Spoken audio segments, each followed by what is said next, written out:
आजच्या या मंगलमय प्रसंगी ऐतिहासिक युद्धभूमी मावसाळा तालुका खुलताबाद या ठिकाणी या पवित्र भूमीवरती नामांतर लढ्याचे प्रणेते आंबेडकर चळवळीचे धनाडीचे नावारूपाला असलेले सामाजिक कार्यामध्ये ज्याने संपूर्ण उभं आयुष्य खर्ची घातलं असे माजी मंत्री गंगाधरजी गाडे साहेब आपल्यातून निघून गेलेत. आज 1 महिना पूर्ण होत आहे, 2 महिने पूर्ण होत आहेत आणि या 2 महिन्याच्या आजच्या तारखेला ऐतिहासिक बुद्धभूमी मावसाळा येथील भिक्खू संघाला आणि जपान देशातील आलेल्या तमाम उपासकांना या ठिकाणी आणि हाफिज साहेबांच्या भिक्खूंना या ठिकाणी मोठ्या श्रद्धेनं साहेबांच्या स्मरणार्थ गाडे परिवाराकडून या ठिकाणी भिक्खू संघाला भोजनदान निमित्त या ठिकाणी या कार्यक्रमाचं आयोजन केलेलं आहे.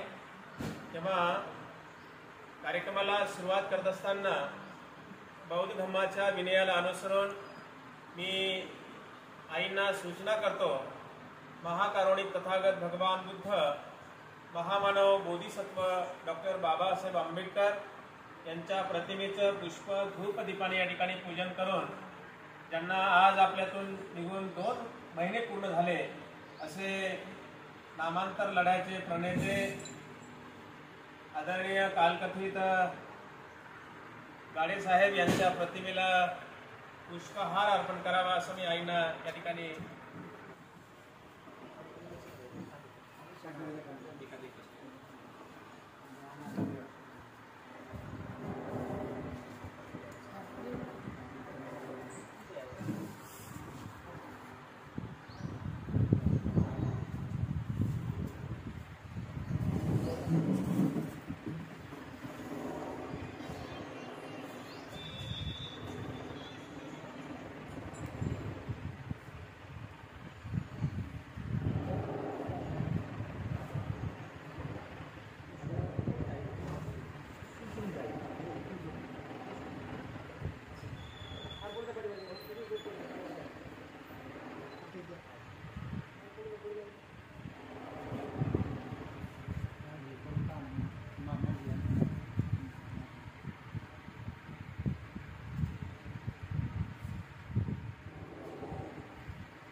Noguchi-san.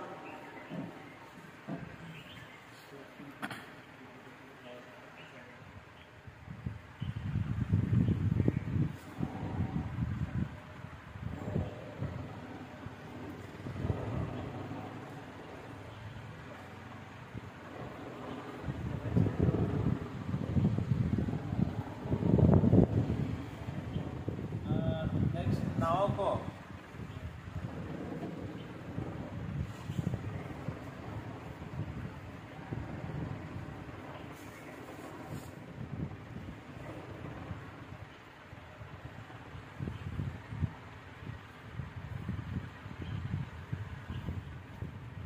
Saori-san.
यानंतर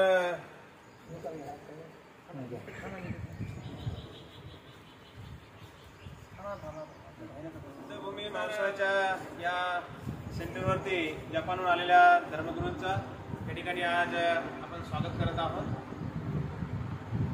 मी आईंना या ठिकाणी सूचना करतो की जपानहून आलेले अकी साहेबचे धर्मगुरू इतो कांचो यांचे या ठिकाणी पुष्पहार देऊन त्यांचं स्वागत केले जाईल.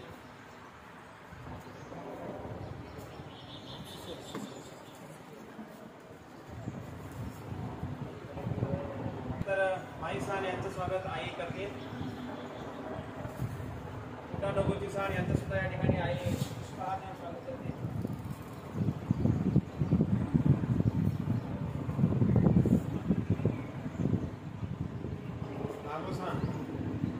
त्यानंतर सावरे-सान,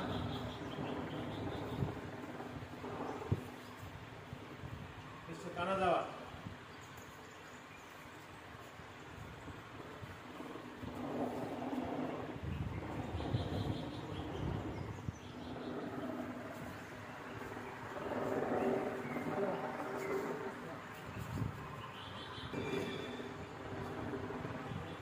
या ठिकाणी आईसोबत आलेले उपासक यांना मी या ठिकाणी सूचना करतो की आमचे खरं तर या कार्यक्रमासाठी आणि बुद्धभूमी महोत्सवावर ज्यांच्या माध्यमातून या ठिकाणी या सर्व एवढा मोठा जापनीज धर्मगुरू या ठिकाणी उपलब्ध झालेले आहेत आणि ज्यांच्या माध्यमातून आम्हाला खऱ्या अर्थानं जपानला जाण्याची संधी उपलब्ध झाली असे सुहास काळवे, मला वाटतं आईला पण आणि गाडेसाहेबांना सुद्धा जपानला गेले तेव्हा सुहास काळवे सोबत होते. त्यांचं सुद्धा या ठिकाणी या बुद्धभूमीवरती पुष्प देऊन त्यांचं स्वागत केलं जाईल. मी साहेबांना स्वागत करा.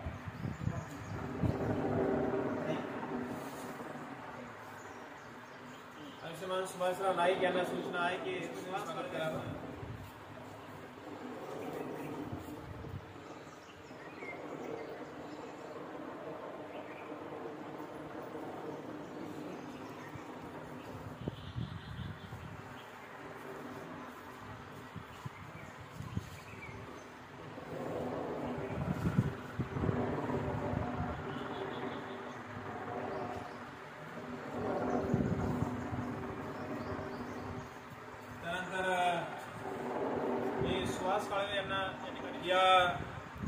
कार्यक्रमाचा खरं ज्यांनी बुद्धभूमी मावसळ्याला हा कार्यक्रम घडून आणला अशा आमच्या मातोश्री नवदुपासिका सूर्यकांत गाडे आई, त्या आईचं सुद्धा या ठिकाणी या बुद्धभूमीवर स्वागत करावं असं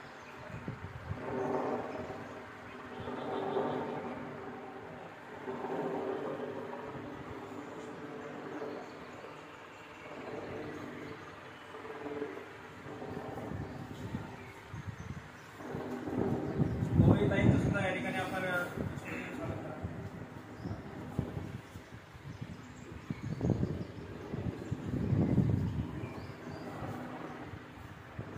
या ठिकाणी भटजीहून आलेले आमचे गवळी साहेब आहेत. गवळी साहेबांना सूचना आहे की आपण भगवंताला पुष्प अर्पण करावे.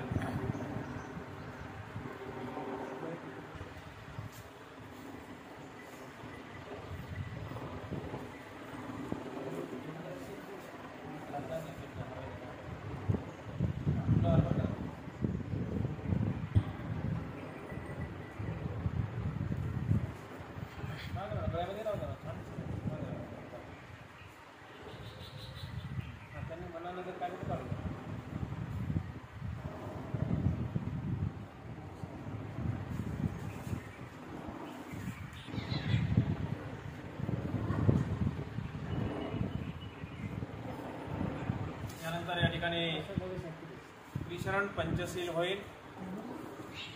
पूज्य भदंत डॉक्टर प्राध्यापक यांना मी सूचना करतो आणि उपासकांच्या वतीने विनंती आहे की आजच्या या कार्यक्रमाच्या निमित्ताने उपस्थित बौद्ध जनसमुदायास आपण त्या अगोदर मी म्हणतो त्याप्रमाणे आपण सर्वांनी करू. अरहं सम्मा संबुद्धो भगवा बुद्धं भगवन्तं अभिवादेमि भगवता धम्मो धम्मं नमस्सामि वन्नो भगवतो सावकसंघो संघं नमामि. ओकासं वन्दामि भन्ते द्वारतैनं रक्तं शापं अपराधं नमतु मे भन्ते. तुतीयम्पि ततीयम्पि ओकासं वन्दामि भन्ते द्वारतैनं रक्तं शापं अपराधं नमतु मे भन्ते. शरणेन सह पंचशीलं धम्मं याचामि अनुग्रहं कृत्वा शीलं देत मे भन्ते. तदीयम्पि अहं भन्ते शरणेन सह पंचशीलं धम्मं याचामि अनुग्रहं कृत्वा शीलं देत मे भन्ते.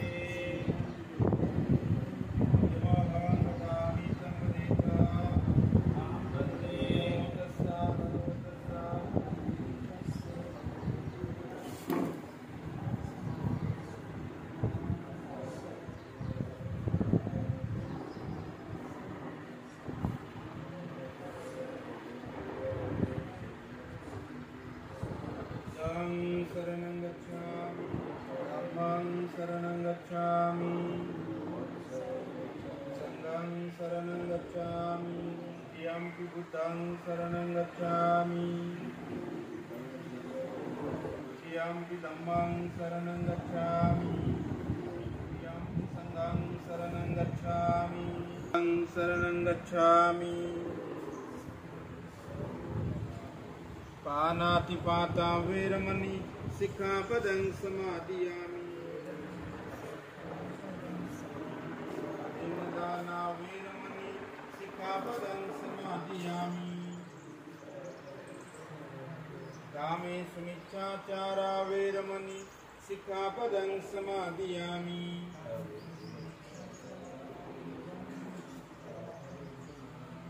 मुसावादाय समादियामि.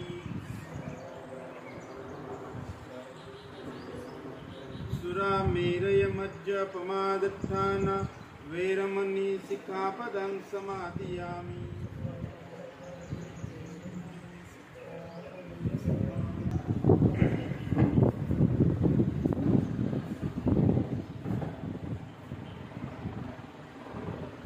यानंतर या ठिकाणी दिवंगत कालकथित सन्माननीय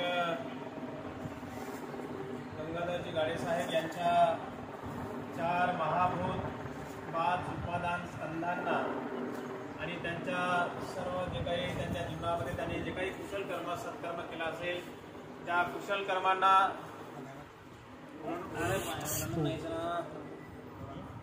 5 उपादान स्कंधासाठी आणि त्यांच्या कुशल कर्मासाठी सुगती मिळण्यासाठी या ठिकाणी भिक्खू संघाच्या वतीने आपली जापनीज धर्मगुरूंच्या उपस्थितीमध्ये या ठिकाणी त्रिशरण पंचशील आपण सर्वांनी घेतलेला आहे. पूजापाठ वंदना कीर्तन आणि परित्राण शुद्ध पठण होईल. ज्यांना कुणाला म्हणता येत असेल त्याने सोबत बोलायचं आहे आणि म्हणता येत नसेल तर शांत चित्ताने एकाग्र चित्ताने आपण सर्वांनी बुद्ध पूजापाठ वंदना ग्रहण करायची. तस्सं भगवतो अरहतो सम्मा सम्बुद्धस्स नमो तस्सं भगवतो अरहतो सम्मा सम्बुद्धस्स नमो तस्सं भगवतो अरहतो सम्मा गन्धगुणोपेतं एतं कुसुमसन्तति पूजयामि मुनीन्द्रः गिरिपादसरोर्वे पूजेमि बुद्धं कुसुमेन नेनं पुण्येन मेतेन लवामि मोक्षं पुष्पं विनायकायेन तमदंसिनातिलोकदीपं सम्बुद्धं पूजयामि तमोनुदं सुगन्धिकाय वदन अनन्तगुणगणेनं पूजयामि तथागतं बुद्धं धम्मं च संघं सुगतधन्ववान् धातुं लङ्काय जम्बुदीपे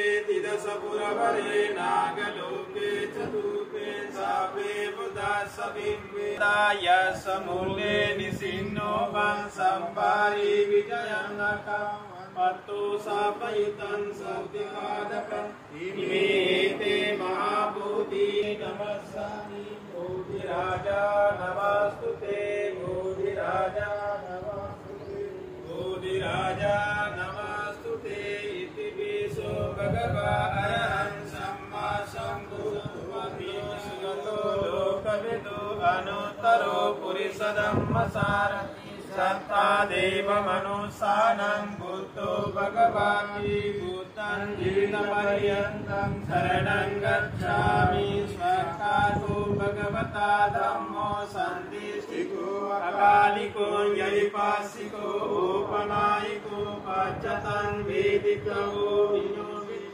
धम्मं जीवितपर्यन्तं शरणं गच्छामि. सुपटिपन्नो भगवतु सावकसङ्गो भुजपटिपन्नो भगवतु सावकसङ्गो न्यायपटिपन्नो भगवतु सावकसङ्गो सामिचिपटिपन्नो भगवतु सावकसारी यशयुगानि हट्टपुरुषपुगला एष भगवतु सावकसङ्गो आहुनय्यो पाहुनय्यो दक्षिणय्यो अञ्जलिकरणीयो अनुत्तरं पुण्यं चेतं लोकसासि संगं जीवितपर्यन्तं शरणं गच्छामि. इमाय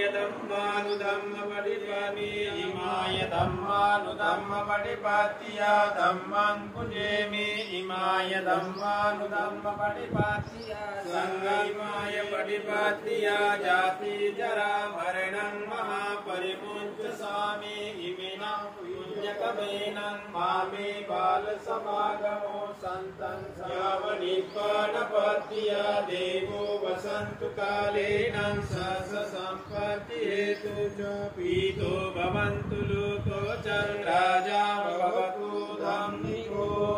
दुःखपता च निदुःख भयपता च निभया शोकपता च निशोक हन्तु सर्वे विपाणिनो. एतावता सम्मेहि सम्पदं पुण्यसम्पदं सत्ते देवानुमोदन्तु सर्व संपत्ति सिद्धिया दानं ददन्तु सदायं श्रियं रक्षन्तु सर्वदा भावना विरतावन्तु गच्छन्तु देवता कल्पता त्वच्चकानं च यं बलं अरहन्तानं च तेजेनं रक्षं वन्दामि सर्वसो आकाशटा च भूमट्टा देवा नागा महेन्द्रिका पुण्यन्तं अनुमोदित्वा चिरं रक्षन्तु बुद्धशासनम् आकाशटा च भूमट्टा देवा नागा महेन्द्रिका पुण्यन्तं अनुमोदित्वा चिरं रक्षन्तु धम्मदेशनम् आकाशटा च भूमट्टा देवा नागा महेन्द्रिका पुण्यन्तं अनुमोदित्वा चिरं रक्षन्तु त्वं परन्ति समेन्द्रियो विभजन्तु सर्वरोगो विनाशतु माते भवन्त्वन्तरायो सुखे दीर्घायुको भवन्तु सर्वदे भवन्तु ते भवतु सर्वमङ्गलं रक्षन्तु सर्वदेवावेनं सदा स्वस्ति भवन्तु ते भवतु सर्वमङ्गलं रक्षन्तु सर्वदेवता सर्वसङ्गानुभावेनं सदा स्वस्ति भवन्तु ते बोला साधु साधु साधु बुद्धं नमामि धम्मं नमामि संघं नमामि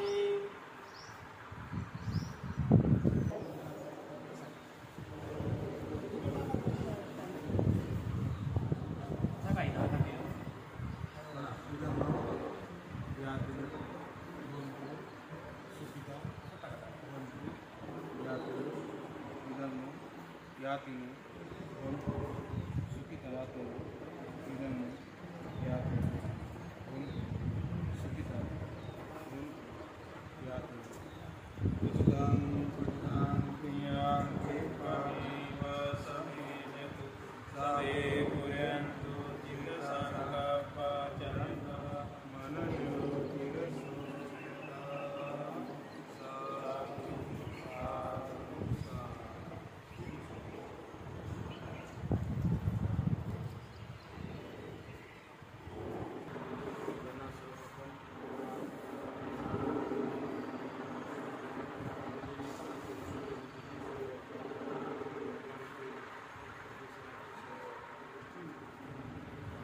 तुम्हाला पाहावं लागतं.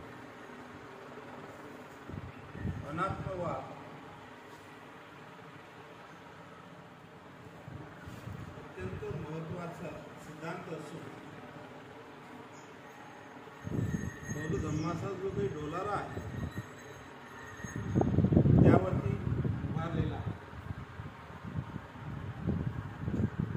आत्म आणि अनात्म यामध्ये बदल आहे. आत्म म्हणजे जे निरंतर आहे, कायम आहे, त्याला आत्म म्हटलेलं आहे. म्हणजे कधीही बदल होत नाही.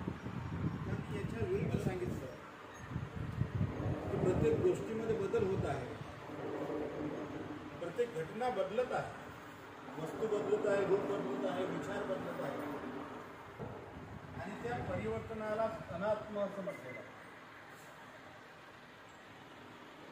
अनात्माचा अर्थ होतो की जे मी नाही किंवा माझं नाही. मी आणि माझं हा भाव हा केवळ भाव आहे, ते वास्तव सत्य नाही. आपण जर मानलं तर आहे, नाही मानलं तर काही. एक उदाहरण आहे अनात्मा आणि आत्ममत. मी आणि माझं एक साधा एक उदाहरण आहे की एक व्यक्ती एक सुंदर अशा काचेच्या कणामध्ये तो तिथून एक महागडी अशी काचेची बनलेली वस्तू विकत घेतो. ती वस्तू विकत घेतल्यानंतर त्याला ते पैसे तो पेट तो म्हणायला बाहेर येतो आणि काही कारणाने ती वस्तू त्याच्या हातातून पडते आणि ती फुटते.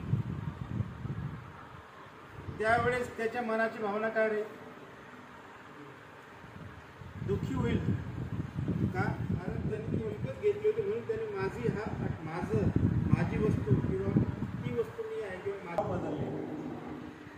भाव त्यातला काय आहे म्हणजे माझं हा जो भाव आहे तो आत्मा आहे, तो आत्मभाव आहे.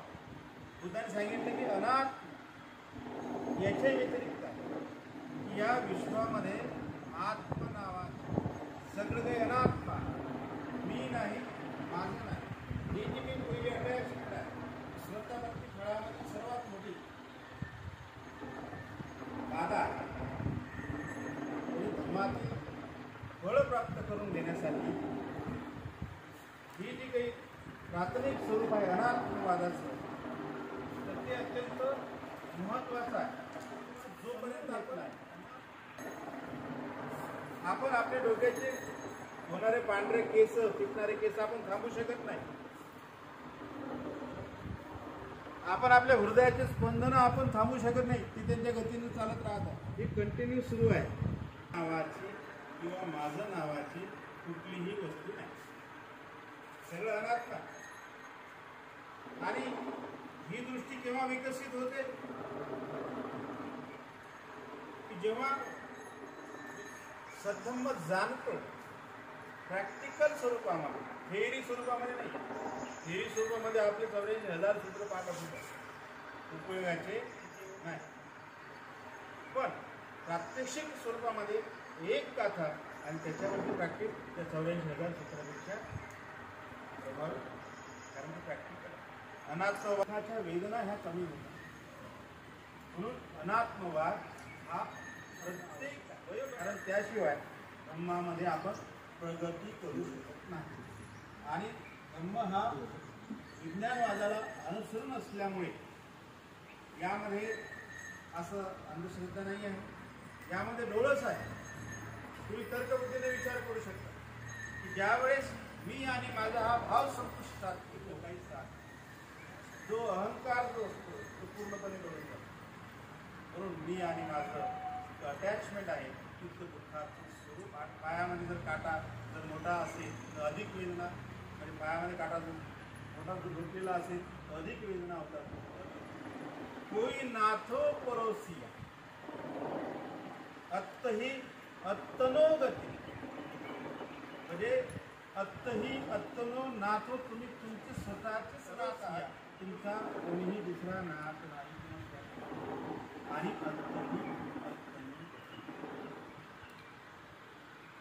अत्तही अत्तनो नथी, अत्तनो नथी कुतो कुतो कुतो धनम. बुद्धाने म्हटलेलं आहे की तुम्ही तुमचेच स्वतःचे नाही आहे. आपण ज्याला म्हणतो मी किंवा माझं, बघ मी आणि माझ्या या शरीरामध्ये तुम्ही बघून बघा किंवा मनामध्ये बघून बघा, कुठं तुम्हाला मिळतं का? अस्तित्वातच नाही. केवळ तो आपला एक भ्रमाचा एक पडदा असतो. आणि जेव्हा भ्रमाचा पडदा व्यक्ती फाडतो किंवा त्याच्या पलीकडे जातो, खऱ्या अर्थाने त्याला समजतो की अत्तही अत्तही, तर कुतो कुतो, कुठं पुत्र, कुठं कुतो धनं, कुठं पुत्र आणि कुठं धन.